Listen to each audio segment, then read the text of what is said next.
Cool. Clicking buttons. It's getting there.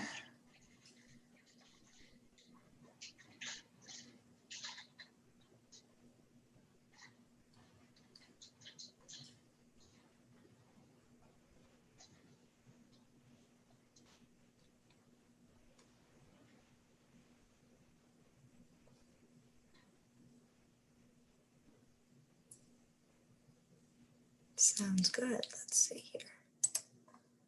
I don't see it on our YouTube page yet.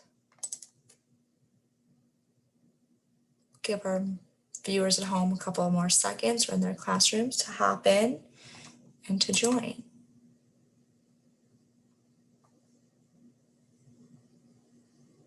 How's your day going? It's going pretty decent, I think, all things considered. Sounds good. Pretty excited to be here. Thank you for joining us.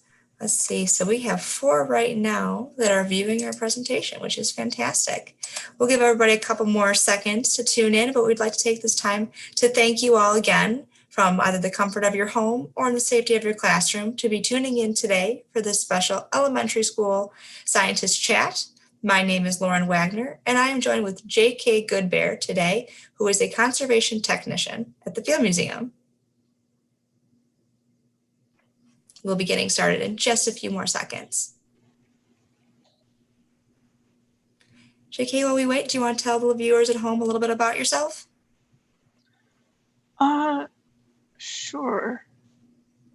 Where should I start? I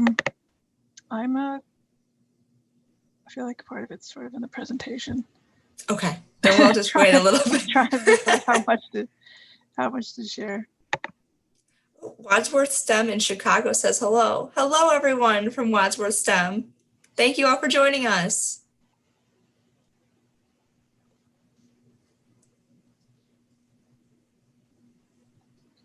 We'll wait a couple more seconds and then we can get this presentation started. Sound good? Yeah, that works. Perfect.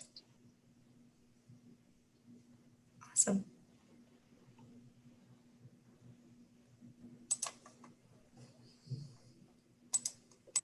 All right, let's get started. Again, thank you all for joining us. My name is Lauren Wagner, and I'm the Learning Operations Coordinator in the Learning Center at the Field Museum. Today, I'm joined with J.K. Goodbear, a conservation technician at the Field Museum. J.K.? Thanks, Lauren. Is it okay to share my PowerPoint now? Let's get started. Okay, great. Thank you.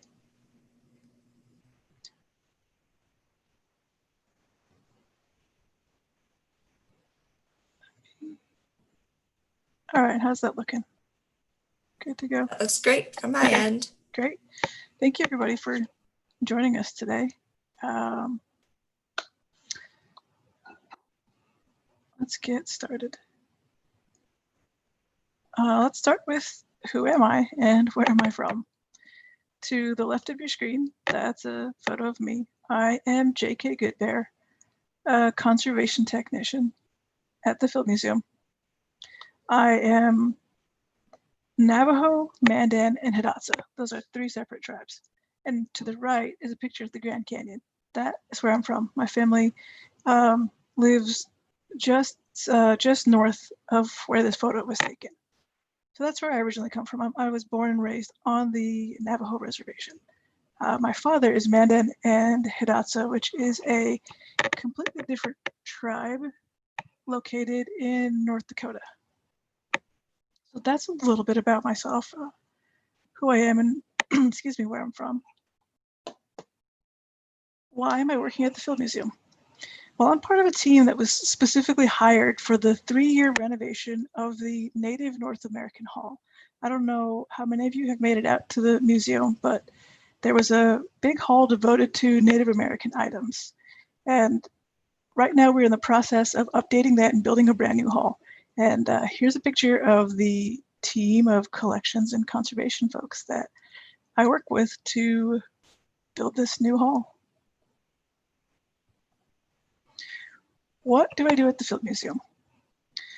I am responsible for assisting with maintaining, preserving, and repairing artifacts. This is me in the photo, seated with a hat on, and this is the other conservation tech hired for the project, Ellie Jordan. Ellie is taking photographs. I'm seated here, but I'm jumping back and forth from this table to this photo station to help Ellie move the different artifacts that you see, and then I'm sitting back down to continue to clean artifacts. Let's get into what I actually do as a conservation technician. I assist the larger conservation team by vacuuming dust off of items with a specialized vacuum. There's so much dust that accumulates on these artifacts in the museum, and we have to go through and keep them clean, because the more they have the dust accumulated, the more bugs like, the more they attract bugs, the more bugs like to come and make a home there and, you know, eat some of the items. So we don't want them to see our items as food, so we have to keep them clean. To the right, we're vacuuming a dress on a mannequin. And you can also see down at the very bottom right corner, one of our specialized vacuum cleaners. It's not like your regular vacuum cleaner that you would have at home. This is a variable speed vacuum cleaner. So I can control how strong the vacuum cleaner sucks dirt into the vacuum. And for these items, we have it set on a very, very low setting. So it's a very gentle suction that we're applying to these items. I also assist the conservation team by photographing items. To the left is a photo of me getting ready to photograph an Iroquois Thunderbird pouch.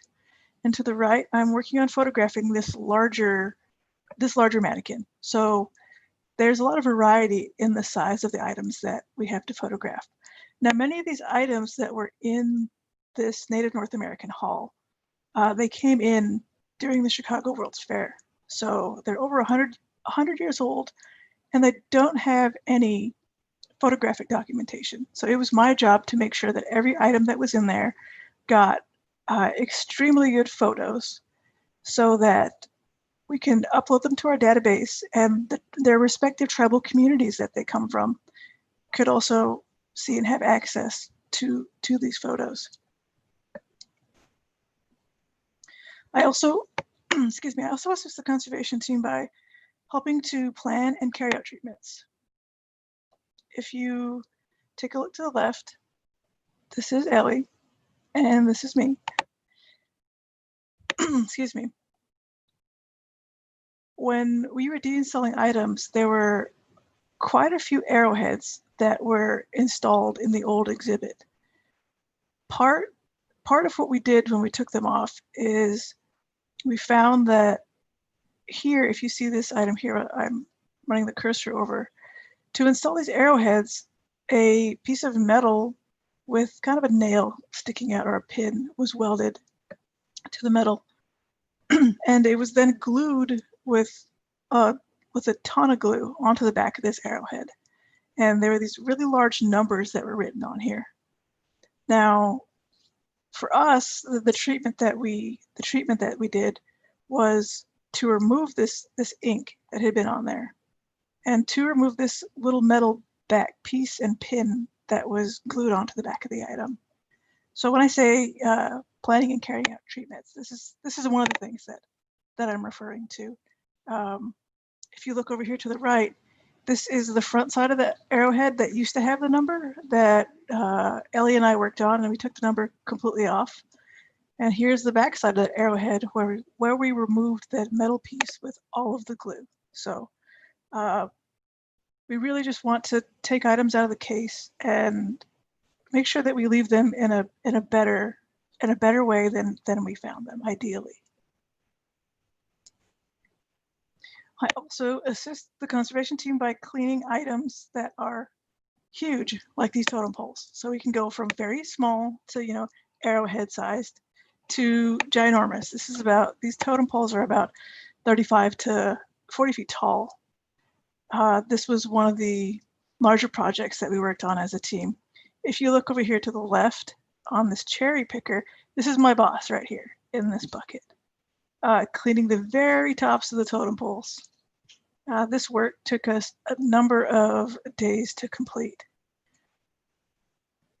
And you also see her here on a, excuse me, on a different left, also cleaning the midsection of the totem poles. Then you see me and my colleague Ellie down here, again with the specialized vacuum cleaners. This time we're wearing our backpack version so we can be mobile and move around as we clean the totem poles. And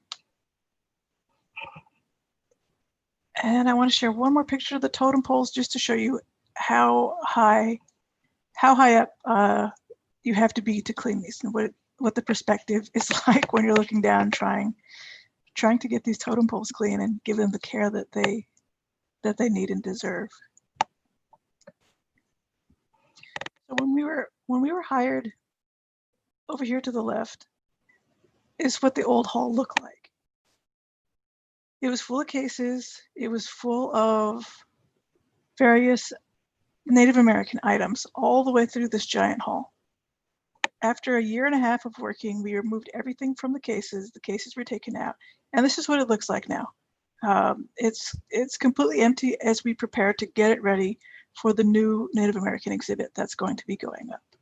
So that was the first half of the work that we were hired to do. And here I want to share some behind the scenes conservation and collections photos. This is what it looked like behind the curtains as we were doing all of this work.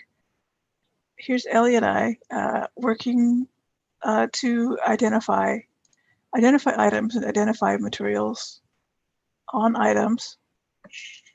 Here are my bosses inside the case. A lot of our items were very large and oversized, so we had to use these flatbeds to transport everything. And here's another one of my bosses inside the case, taking off these Pueblo pottery. One of the things that really stood out to me during this deinstall was the mannequins. We had over 44 mannequins that we deinstalled.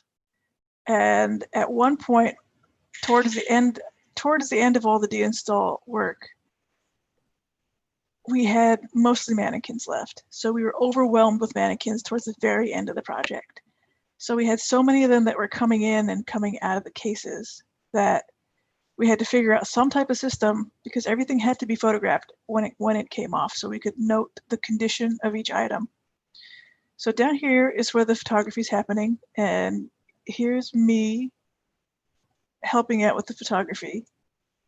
What we did is we decided to just line them all up. So what happened is right here we take a photograph of them, and right behind me is another not a cart, but a lift tool that would help me go and pick up the mannequin on the pallet that it's sitting on.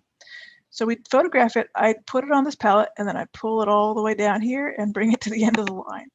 And then I'd come back and take a new mannequin and bring it all the way back up here for the next photo. So it was just this really long line of mannequins.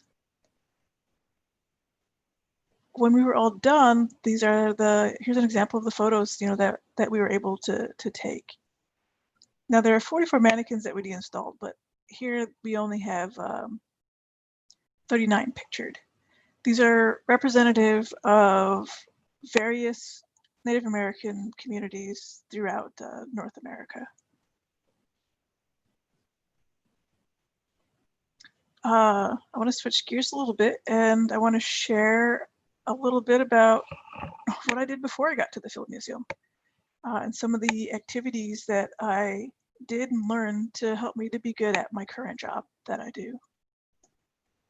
Before I got to the museum, I grew up performing traditional Native American dances. The dance in this photo is called the hoop dance. This gentleman is my brother. This is me, and this is also me. I also learned and I shared a lot of stories from my Native American culture during my presentations. As you can see, the outfits that we're wearing, the regalia, as we refer to it, they're not items that you can just buy at the store. Every piece that we're wearing is handmade, hand sewn, in traditional styles that they were originally, put together in. So just the process of performing, sharing culture, I was able to be surrounded by all of these different materials, different ideas. I learned how to work with the materials specifically that were specific to these dances, to these different cultures. I also learned how to make traditional items, such as these beaded moccasins. To the left, we have a more contemporary item, beaded Converse Chuck Taylors. So through these different activities, I learned a lot about just the traditional materials that are used to make Native American items. And when I came on to this project, I found it to be very useful because there were so many items that were made of the same materials that I spent my lifetime learning how to create with. So it wasn't new to me. I'd spent my life learning how to work with these items. Also, before I get to the museum, I went to art school. I still am an artist. What I got to do in art school was play with a lot of different art materials. I'm a huge sneaker fan, so a lot of my art is based around sneakers. The helpful thing with art school for my job was that, it exposed me to the strengths and the limitations of different type of art materials, paint, charcoal, bronze, wax, just drawing, painting. It all prepared me for this job because it just gave me the opportunity to work with these different materials and see firsthand, what they're able to do, how far you're able to push them. And it's necessary in my job to know exactly what's going on with each item and the materials that they are made of, so I can assist in preserving them. Also, I was a professional pumpkin carver. I still am, but it might not seem like pumpkin carving, it's ties into museum work, like when you first approach it. But a lot of the work that we did here with the pumpkin carving required a lot of specialized tools. It required a lot of hand-eye coordination and a lot of attention to detail, which are the same skills that I use every day when I'm working as a conservation technician. I got a few more pumpkin carvings to share. If you can take a look, you can see the level of detail that has to go into these. These things take anywhere from 2 days to a week, depending on how intricate they get. So if nothing else, it taught me to be very patient, which has helped me with the conservation work that I do. Okay, I have one more slide of just more pumpkin carvings. This is probably one of my favorite jobs. One of my favorite things that I did and I still do outside of working at the Field Museum. I love Halloween. I love carving pumpkins. I just thought it was appropriate to share just a few days after Halloween. But Pumpkin carvings are amazing. Our viewers at home absolutely love them. awesome. Thank you, guys. And that's it for me. Does anybody have any questions? Sounds great. We do have some questions from our audience members. The first question is, what are you currently working on right now? What am I currently working on? I have a large 4-part mural that I'm working on. I wouldn't be able to show it because it's about 8 feet tall by 4 feet wide for each panel, and there's 4 separate panels. So I'm working on that for a local Chicago organization. I'm also working on a beaded medallion necklace. I get a lot of custom orders for that. So I'm also working on that right now. I'm trying to think. I tend to have a lot of projects. In the works. I feel like even just looking around, I can find different things. Let's see. I'm doing a lot of smaller items. I'm taking commissions for little smaller items. Like this. It's like a cloth type background that I'm beading on that will get attached to a leather item. People use them for like headbands for traditional regalia when they dance. Like it'll either go here and their headband will go around, or the headband will go here and this will sit like on the side and there'll be like a matching piece. So I'm really just working on these just different commissions. But my largest thing is the mural. Can you explain a little bit more what regalia means? Sure. If you've ever seen, let me see how to explain this. If you've ever seen like photos recently of Native Americans, the items like they wear, or even the mannequins that I showed you. Let's go back to that actually. The items that the mannequins are wearing, we would call them costumes. We refer to them as regalia. That's excuse me, that's the respectful way that we refer to our traditional clothing, our traditional garments. So this would be regalia. This would be regalia, the outfits that we have on here. Thanks, JK. Alice would like to know, where are your ancestors directly from? My ancestors on my mother's side are Navajo, and they're specifically from Arizona, from the western part of the state, just near the Grand Canyon area. So my mother is Navajo. She's from the Navajo tribe. And my father is from western North Dakota. So my father's tribe, the Mandan, Hidatsa, and Arikara Nation are located on the Fort Berthold Reservation in western North Dakota. Thanks, JK. Our next question is, who inspires you in your work? I'd have to say that seeing the work that my mother, my grandmother, my great grandmothers, the work that they've done, I think that for me is something that I aspire to, because where I'm situated now, I have like the newest, the best, like most up-to-date technology, that I get to use to make these items. And as the generations go back, the technology, was not as good, but they somehow still were able to make very immaculate pieces. So their workmanship was just impeccable. And I go back and I look at the items, and I'm always amazed at how just good how good they are at making these pieces. Like I've been doing this for a long time, and I feel like I really still have a ways to go when I take a look at their work.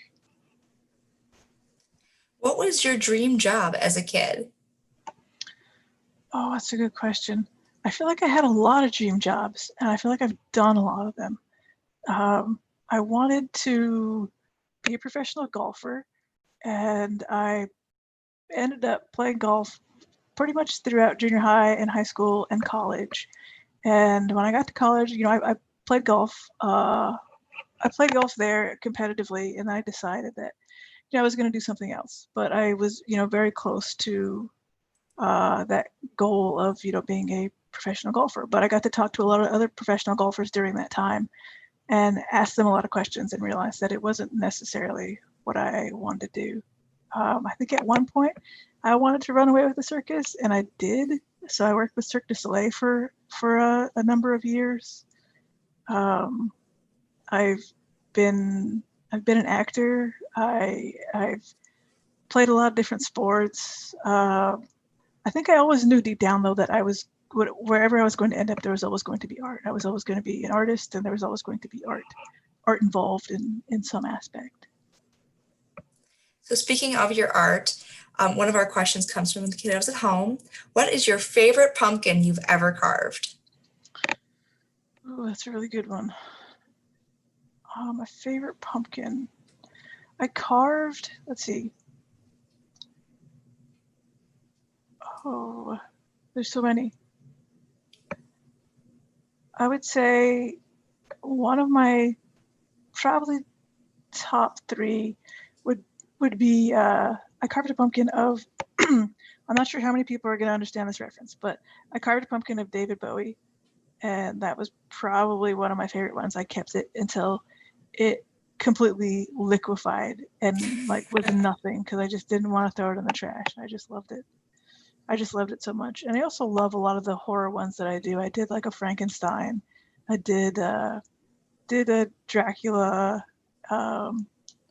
did a Pinhead, like a Nightmare on Elm Street, Freddy Krueger. Mhm. Yeah, so probably the David Bowie one and the all the monsters. I like the old Hollywood monsters. Thanks, JK. So our next question is, what is your favorite and least favorite part of your job at the Field Museum? My favorite part of the job, I'd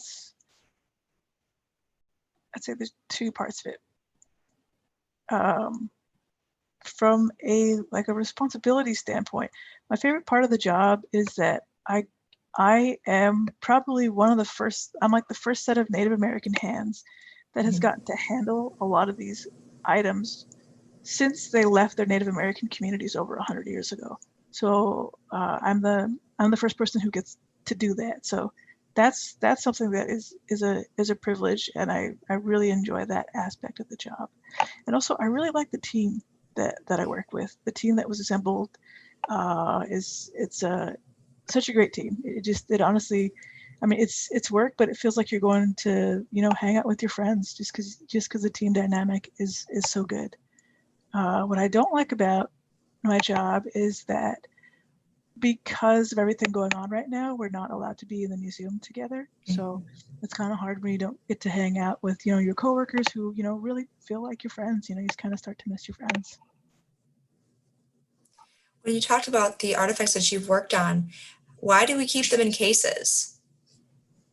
Well, we keep them in cases so we can control the light, so we can control the humidity, so we can make sure that everything around that item is controlled so that it can be preserved as best as possible.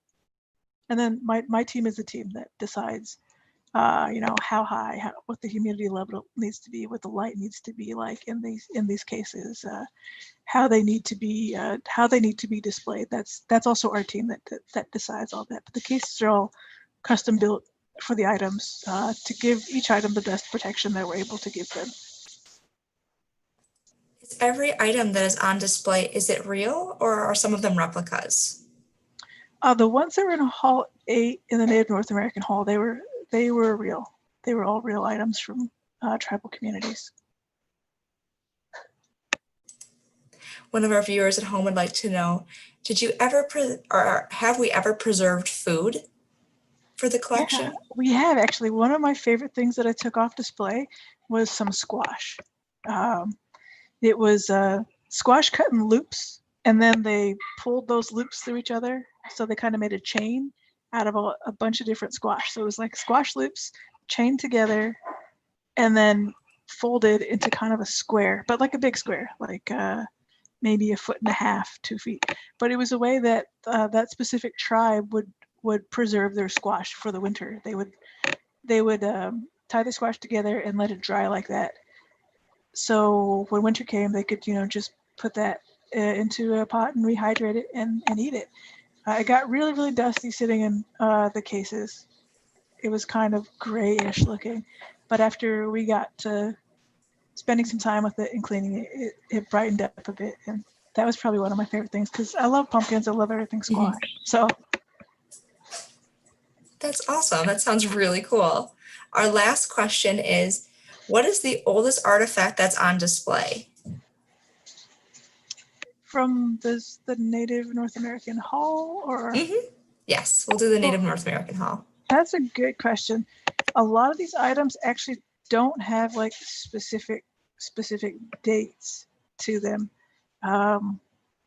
We know that they came in around the time of the World's Fair. So aside from that, I don't think that we have more specific information as far as dating goes.